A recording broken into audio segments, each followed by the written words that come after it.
Allora, il prossimo brano si intitola Balbacana e si riferisce a Punta Balbacana, una grandissima roccia di granito a San Pantaleo, un paese in provincia di Sassari, nel nord della Sardegna.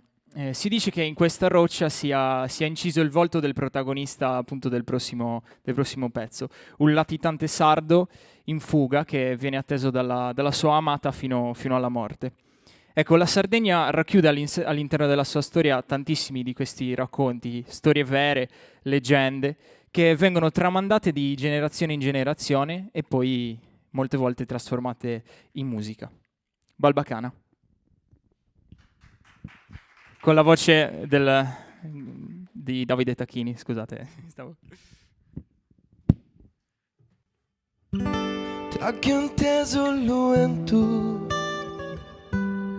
di tramontana, candela di simbruna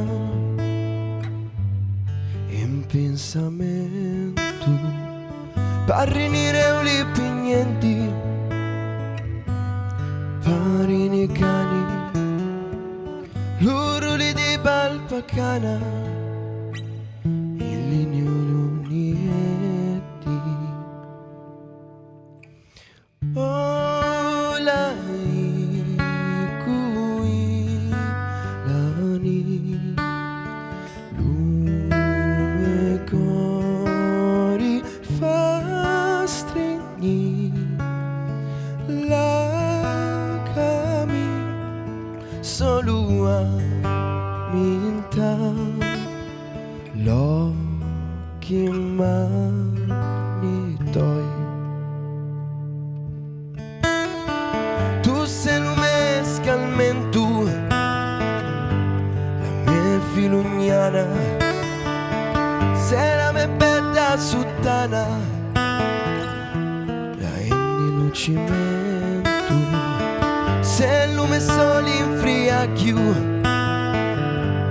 sei la mia pena, canda chiù fritto a sirintina, ambare di macchio.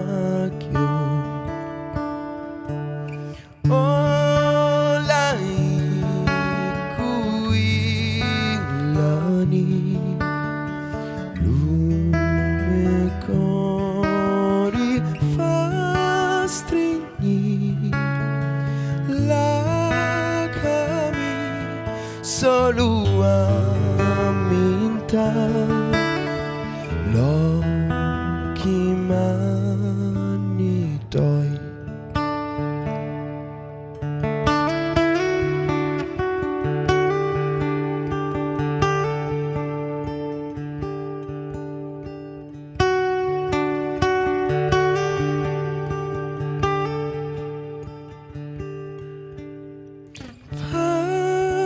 Balbacana